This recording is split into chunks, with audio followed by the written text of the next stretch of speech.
Welcome to the UGC NET exam corner and अभी हमारे साथ अभिषेक जी जुड़े हुए हैं जिन्होंने कि 2022 में जो नेट एग्ज़ाम कंडक्ट हुए थे वो नेट एग्ज़ाम क्वालिफाई किए हैं। तो उनका प्रिपरेशन जर्नी कैसा रहा है और उन्होंने कौन से बुक लिस्ट क्या स्टडी मटेरियल को यूज़ किए हैं, तो उन सब चीज़ के बारे में उनसे भी डायरेक्टली बात करते हैं। और अभी स्क्रीन पे आप देख सकते हैं। तो first of all congratulation Abhishek ji. बहुत बहुत धन्यवाद आपका। यूसी कॉर्नर नेट का जो ये चैनल है इसने मुझे काफी हेल्प किया है चीजों में। बहुत बहुत धन्यवाद आपका। Thank you. सबसे पहले आपका रिएक्शन कैसा रहा जब आपने रिजल्ट देखा? तो आपको कैसा लगा, क्या एक्सपेक्टेशन रहा था रिजल्ट को देखने के बाद? तो कैसा आपको फीलिंग आया? रिजल्ट को देखने के बाद मुझे अपना संघर्ष याद आया पूरे 8 महीनों का। जब मैं 8 महीने घर से बाहर रहा। घर मेरा बगल में ही है चौरी चौरा में, और मैं गोरखपुर रहता था, तैयारी करता था गोरखपुर रह के। पिछले जनवरी 2022 में मैंने अपनी तैयारी शुरू की थी लग के। तैयारी तो मैं पहले से ही कर रहा था, लेकिन लगातार हो नहीं पा रही थी तैयारी। कभी कुछ काम आ जा रहा था घर पे, कभी कुछ काम आ जा रहा था। इसके कारण हमारी तैयारी हो नहीं पा रही थी। पिछले जनवरी से 2022 से मैं लग के मैंने तैयारी शुरू की, और मैंने ये प्रण लिया कि अब जब तक हो नहीं जाएगा तब तक मैं घर नहीं लौटूंगा। तो आज 8 महीने बाद आपके सामने मैं बैठा हूँ। 10 महीने बाद आज रिजल्ट आया, 10 महीने बाद तो मैं आपके सामने बैठा हूँ असिस्टेंट प्रोफेसर का एग्जामिनेशन को क्वालिफाई करके, यूजीसी नेट क्वालिफाई करके। और इसमें और भी अच्छा मैं कर सकता था, लेकिन उसके विषय में आगे मैं डिटेल में आप लोग को बताऊंगा कि कहाँ कहाँ मैंने गलतियां की, क्या किया। तो आप सबसे पहले जो आपने सवाल पूछा कि आपको कैसा लगा, मुझे अपना संघर्ष याद आया, मुझे अपने आंसू याद आए कि कितनी बार मैं रोया उस प्रिपरेशन के दौरान, कितनी बार मैं गिरा, कितनी बार मैं उठा। तो ये सारी चीजें हैं जो मुझे याद आई, और यही वजह है कि मैं बहुत ज्यादा खुशी नहीं मना पाया इस एग्जामिनेशन को निकालने की। अंदर से तो खुश था ही कि मैंने अपना जो टारगेट था एक तरह से छोटा सा उसको अचीव किया, लेकिन अभी आगे बहुत कुछ है, बहुत कुछ अचीव करना बाकी है। तो उस पर भी हम लोग आगे के लिए ख्याल रखेंगे, और ये ख्याल रखते हुए अंदर से खुशी तो है ही है जी। और यही है कि बस अच्छा लगा। बहुत बढ़िया अभिषेक जी, और बेस्ट ऑफ लक आपको, आपके और भी करियर में आगे ग्रोथ करें आप, और भी आपका इम्प्रूवमेंट हो, और भी आप अपने जो भी ड्रीम आपने सेट किया है आप उसको अचीव कर पाएँ। ये हमारी तरफ से बेस्ट विशेस है आपके लिए। तो फर्स्ट में तो आप अपने बारे में कुछ बताएं, कुछ आपके क्वालिफिकेशन क्या है, आप कहाँ से आते हैं, और आपने मास्टर्स कब कंप्लीट किया, इनके बारे में कुछ ब्रीफली बताएं। 2015 से लेकर 2018 तक मैं लखनऊ में रहा। लखनऊ विश्वविद्यालय से मैंने अपना बीए कंप्लीट किया पॉलिटिकल साइंस में, राजनीतिक शास्त्र में।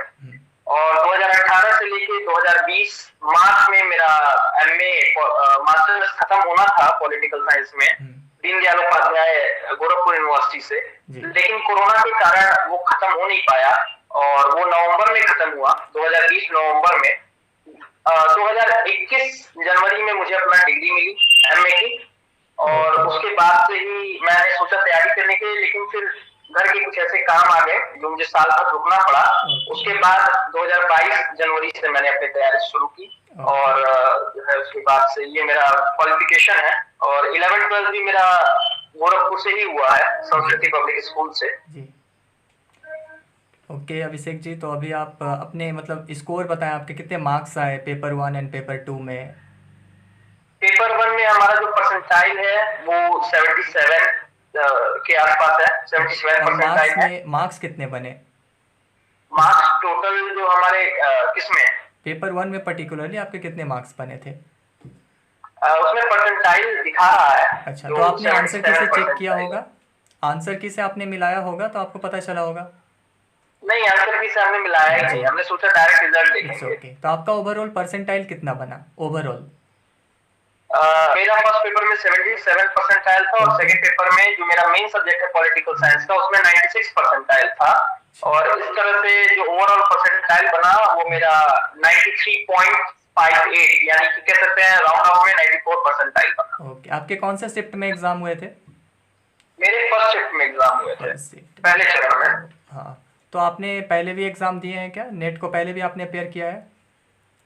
पहले सिर्फ ऐसे ही मैंने एक बार खेलते कूदते दिया था, बहुत ज्यादा सीरियस नहीं था मैं उस समय। और जैसा कि मैंने आपको बताया, उस दौरान घर के भी कुछ 2021 में घर के भी कुछ काम आ गए थे, इस वजह से मैं साल भर मैं पढ़ नहीं पाया था। वैसे ही मैंने एग्जाम दे दिया था। 21 नवंबर को हमारे भैया की शादी थी, और 23 नवंबर को जो है हमारा एग्जाम था, तो घर के जी काम काज की वजह से और सारी चीजों की वजह से 2021 में मैंने दिया था, तो मैं दे नहीं पाया, ठीक से दे नहीं पाया था, बस ऐसे ही कहने को दिया था। तो अगर आप आप रियलिटी पूछे तो अच्छा मैंने पूरे मन से, ये मेरा फर्स्ट अच्छा अटेम्प्ट था। अच्छा अच्छा। तो आपको कैसा लगा, लेवल ऑफ क्वेश्चन कैसा रहा है, डिफ़िकल्टी की अगर बात करें तो कैसा लगा आपको पेपर देकर? मैं अभी आपको बताना चाहूंगा कि गोरखपुर में हमारे विक्ट्री क्लासेस है मनोज त्रिपाठी सर की। अच्छा। मनोज त्रिपाठी सर ने एक लाइन कही थी, उस लाइन ने ही हम्म, जो लेवल ऑफ डिफिकल्टी है पेपर का, उसको खत्म कर दिया मेरे लिए। ओके। मनोज सर ने कहा था कि इतना तैयारी कर लीजिए, इतनी तैयारी कर लीजिए कि जो आपका लक फैक्टर है या जो डिफिकल्टी है या जो इजियर है, कुछ भी है, पेपर को क्रैक करने से आपको कोई रोक ही ना पाए, आप ऐसी तैयारी जी। कर लीजिए। तो मैंने वैसा ही कहा, हम्म, जैसा उन्होंने कहा मैंने वो फॉलो किया।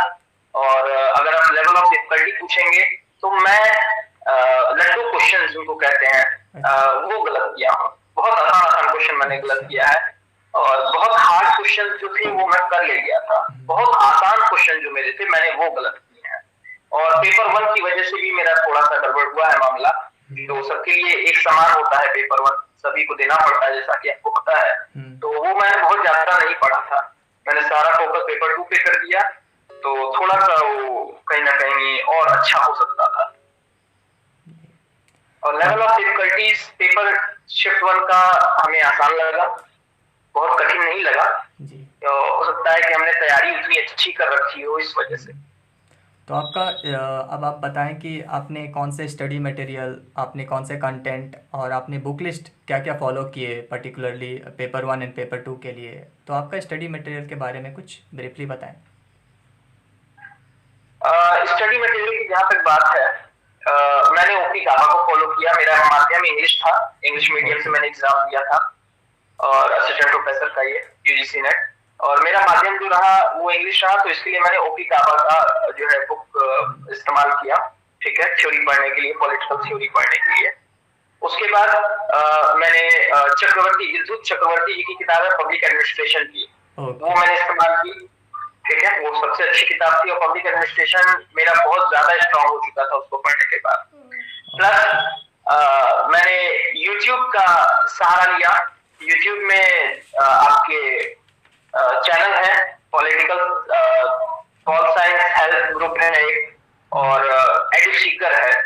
इन दोनों पे मैंने खासा फोकस किया। पॉल साइंस हेल्थ पे मैंने बहुत ज्यादा फोकस किया, उनका मुझे, उन टीचर का मुझे बहुत सहयोग प्राप्त हुआ, जी। इसके लिए मैं कभी भी भूल नहीं पाऊंगा।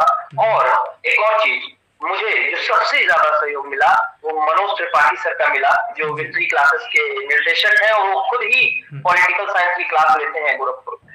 तो जी। उनका मुझे बहुत सहयोग मिला, बहुत सहयोग मिला।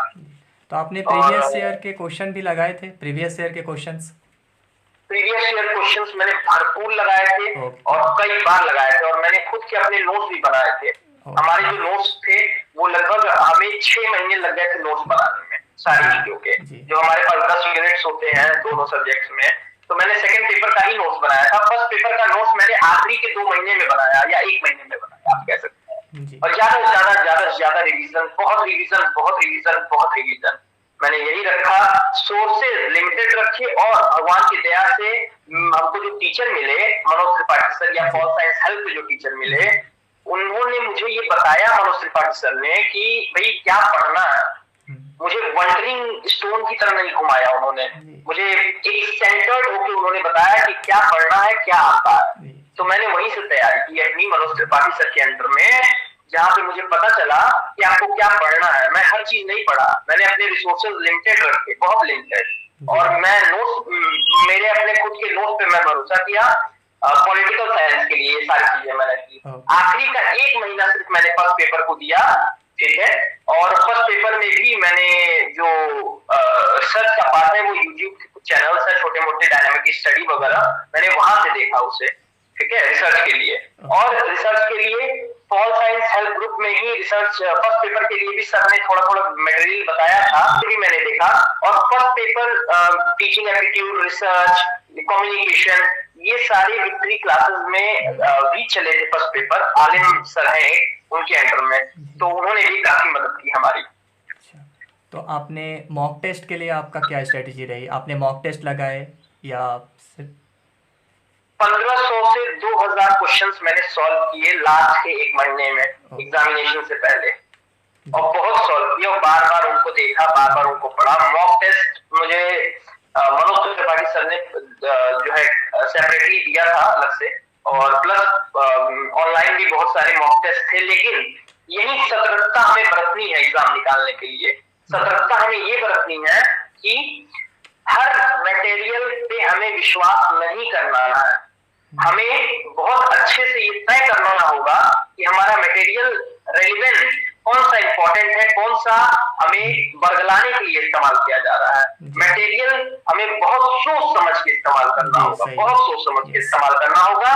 जैसे कि केवीएस मदान की मैंने किताब पढ़ी फर्स्ट पेपर के लिए, हमारे कोचिंग के जो सर हैं आलिम सर, उन्होंने हमें मदद किया। पॉल साइंस हेल्प ग्रुप के लोगों ने सर ने मदद किया फर्स्ट पेपर में। एडुसीकर वाले सर ने मैसेज पे कुछ बताया कि केवीएस मदान पढ़ लीजिए, ये सब चीजें थी। और सबसे महत्वपूर्ण, मैं कुछ अब आगे हम इस बात पे चर्चा करेंगे कि क्या क्या चीजें जरूरी है प्रिपरेशन में, तो बहुत जो है मैं लंबा नहीं करना चाहूंगा। मैं शॉर्ट में अपनी बात खत्म करके ये कहना चाहूंगा, जो प्रिपरेशन का आपने बोला कि मटेरियल कहाँ कहाँ से यूज किया, तो पॉल साइंस के लिए हमें ज्यादा से ज्यादा हमें एमसीक्यू सॉल्व करने चाहिए। हमें डायरेक्टली किताब 10 को पकड़ के नहीं पढ़ना है, हमें सिंगल किताब लेनी है और बहुत जबरदस्ती नहीं पढ़ना है, हमें बस सिलेबस। और हाँ, एक और चीज मैं आपको बताऊंगा, सिलेबस आपके सामने होना चाहिए, सिलेबस आपके हाथ में होना चाहिए। सिलेबस रामबाण है इस एग्जाम को पार करने के। सिलेबस बहुत महत्वपूर्ण है। अब अगर आप एक एक चीज पढ़ के भी अपने नोट्स इंटरनेट से भी बनाते हैं तो भी ये एग्जाम इजीली आप क्वालिफाई कर लेंगे, बशर्ते आप एक एक यूनिट अच्छे से प्रिपेयर करें अपने नोट्स के साथ या किसी भी मटेरियल से। लेकिन उसके लिए मुझे लगता नहीं है कि पूरी पूरी किताब पढ़ने की जरूरत है एक ही टॉपिक पे। जैसे ब्रेक्जिट है, ब्रेक्जिट एक लड्डू क्वेश्चन था जो आया था कि ब्रेक्जिट का जो प्रस्ताव है वो कब आया, वो 2016 में आया था, और मैं कंफ्यूजन में 2020 लगाया। ऐसे लड्डू क्वेश्चंस को हमें पकड़ना होगा, ऐसे लड्डू क्वेश्चंस को हमें अपने नोट से पढ़ने होंगे। अब ब्रेक्जिट के लिए पूरी पूरी किताब नहीं पढ़नी है उसके लिए, तो और फर्स्ट पेपर के लिए केवीएस मदान यूज कर सकते हैं, और पॉल साइंस हेल्प ग्रुप में भी पढ़ा हुआ है फर्स्ट पेपर का मटेरियल कुछ, और कोचिंग अगर आपके आसपास हो तो कोचिंग भी ले सकते हैं। लेकिन मेरे लिए जो भगवान की कृपा से मुझे कोचिंग अच्छी मिल गई, इस वजह से मैं आज यहाँ आपके सामने बैठा हूँ। अगर बाई चांस मार्केट में जो कोचिंगें चल रही हैं उनमें से कोई मिलती तो हो सकता है मैं यहाँ नहीं बैठा होता, क्योंकि मुझे निर्देशक जो मनोज त्रिपाठी से थे विक्ट्री क्लासेस के हैं, उनका बहुत सपोर्ट और सानिध्य प्राप्त हुआ। मैंने आपको बताया है कि मैं 8 महीने से घर नहीं आया था, और उन्होंने जो है मुझे बहुत प्रेरणा दी। और मैं कई लोगों का नाम लेना चाहूंगा मेरी सफलता में।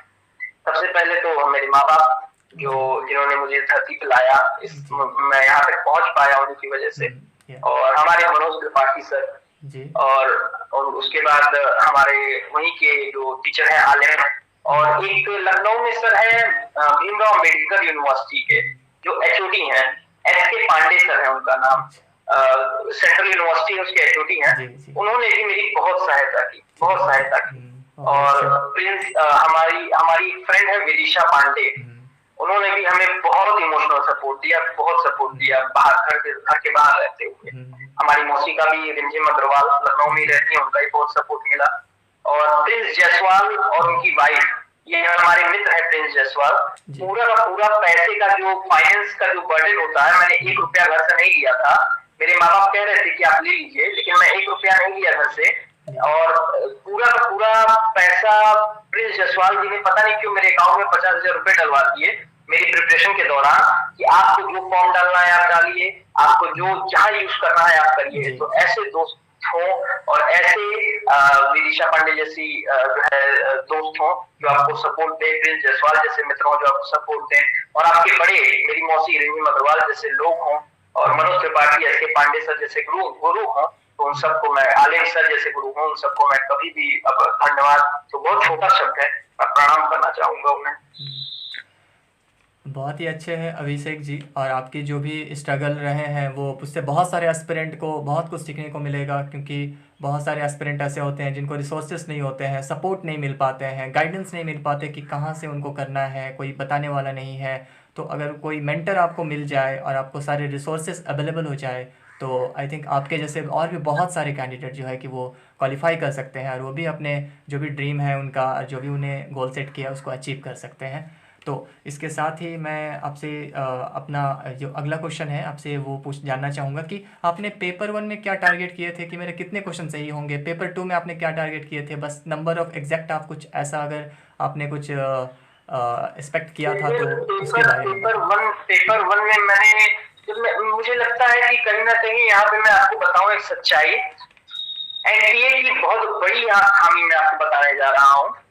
जब मैं पेपर दे रहा था उस दौरान कंप्यूटर बार बार बंद हो जा रहा था। अच्छा। लास्ट के आवर में जी जी। लास्ट के आवर में कंप्यूटर बार बार बंद हो जा रहा था, और ऑन करने वाले आ रहे थे, ऑन कर रहे 2 मिनट लग रहा था उसमें। जी। इस तरह करते करते मेरा कंप्यूटर 4 बार बंद हुआ, और मुझे आखिरी का 8 मिनट जो मिलना था एक्स्ट्रा, उन लोगों ने ये कह के मेरा ऐड करवा दिया क्वेश्चन पेपर कि आप जो है बंद कर दीजिए, क्योंकि सबको छोड़ना है, सब लोग वेट कर रहे हैं कृपया। उन लोगों ने इमोशनली ब्लैकमेल करके, और इमोशनली मैंने क्या किया, वो बंद कर दिया।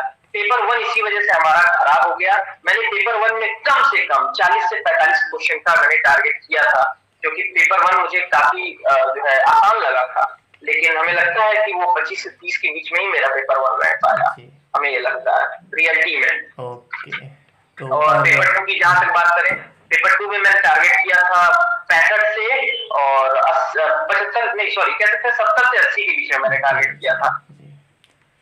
तो ये, और अब लास्ट में आप जो कमिंग एस्पिरेंट हैं जो यूजीसी नेट की तैयारी कर रहे हैं और जो दिसंबर 2022 और नेक्स्ट ईयर जून 2022 में देने वाले हैं, तो उनके लिए आपका क्या सजेशन है, एक छोटा सा गाइडेंस आप दे सकते हैं उनको?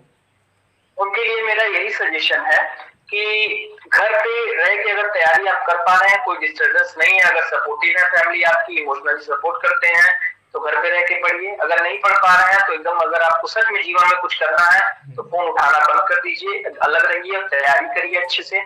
और हाँ, कुछ ऐसे दोस्त भी साथ रखिए जो तैयारी के दौरान आपके साथ हो, जिनसे साथ हो अगर आप चाय पे मिले तो तैयारी की चर्चा हो सके, एकदम अकेले नहीं रहा जा सकता। ये भूल जाइए जो मैं कह रहा हूँ, कमरे में बंद कर लीजिए। कमरे में बंद करने का कहने का मतलब है कि ऐसे लोगों से संपर्क छोड़ दीजिए जो आपकी तैयारी में बाधा बनते हैं। ऐसे लोगों से संपर्क आपको नहीं तोड़ना है जो आपकी तैयारी में आपको आगे बढ़ाएंगे, जैसे आपके मित्र जो आपके साथ तैयारी कर रहे हैं, ठीक है, जो सच में पढ़ रहे हैं। ऐसे मित्र नहीं जो हर दूसरे दिन कह रहे हैं पिक्चर देखने चलो या पार्टी करने चलो, ठीक है। आपको ऐसे मित्रों के साथ रहना है जो इमोशनली आपको सपोर्ट करें, और अगर फैमिली का इमोशनल सपोर्ट नहीं है तो आपके मित्र आपको सपोर्ट कर सकते हैं। और इमोशनल सपोर्ट सबसे इंपॉर्टेंट होता है आपके रिजल्ट के लिए। और प्लस मैं कहना चाहूंगा कि अगर घर पे रह के तैयारी नहीं हो पा रही है तो बाहर एक कमरा ले लें, वहां से तैयारी करें। और मैं और भी चीजें कहना चाहूंगा कि इस तैयारी के दौरान आप टूटेंगे, कई बार गिरेंगे, कई बार रोएंगे, लेकिन अगर ऐसा हो रहा है, अगर स्ट्रगल कर रहे हैं और बार बार आपका मन कह रहा है कि 4 कदम और चलते हैं, 4 कदम और चलते हैं, इतने आगे आ गए हैं, तो आप 4 कदम और चल के अपने आप को जो है साबित करिए। आपको साबित करना है, कोई और साबित करने नहीं आएगा, कोई और मदद करने आपकी नहीं आएगा। और सबसे सीखिए कुछ ना कुछ, सबसे सीखिए। जैसे मैंने सीखा, मैंने अपने गुरुजनों से सीखा, मैंने अपने दोस्तों से सीखा कि कैसे मदद की जा सकती है। और आने वाले एक्सपीरियंस जो है, मैं उनको यही कहना चाहूंगा, ज्यादा से ज्यादा प्रैक्टिस करिए, ज्यादा से ज्यादा, जितनी ज्यादा प्रैक्टिस आप कर सकें उतनी ज्यादा एमसीक्यू प्रैक्टिस करिए। और एक और चीज मैं आपको बहुत इंपॉर्टेंट कहना चाहूंगा, आलतू फालतू क्वेश्चन मत देखिए। कहीं से भी क्वेश्चन चला आ रहा है, इसका भी क्वेश्चन चला आ रहा है, उसका भी क्वेश्चन चला आ रहा है, बिल्कुल मत देखिए। ये गलती करेंगे तो कभी कोई एग्जाम नहीं निकाल पाएंगे, ये समझ लीजिएगा। आपको कंसंट्रेटेड होकर अपने सिलेबस के हिसाब से जो क्वेश्चन आपके सिलेबस से रिलेटेड है उसी को देखना है। आलतू फालतू क्वेश्चन कहीं से भी, कितने ग्रुप चल रहे हैं, मत पड़िए उन चक्करों में। अब सर की तरह जो हमारे सर है यूजीसी नेट कॉर्नर के जो ये इंटरव्यू ले रहे हैं, इनकी तरह इनसे मदद लीजिए, ऐसे ग्रुप्स को ज्वाइन करिए जो ये लोग चलाते हैं। आलतू फालतू ग्रुप जो मार्केट में चले हुए हैं उन सबको चलाने से, उन सबको ज्वाइन करने से कोई भी फायदा नहीं होगा, नुकसान के सिवा कुछ नहीं होगा। और 8 महीने हमें लगी तैयारी में, बार बार यूजीसी नेट का आपको पता है चल भी जा रहा था पेपर, बहुत बच्चे उसमें टूटे, बहुत बच्चों ने छोड़ा भी। तो ये सब मत करिएगा, तैयारी बहुत अच्छे से करिए। बार बार पेपर टले तो समझिए आपको और समय मिल गया और रिवीजन करिए।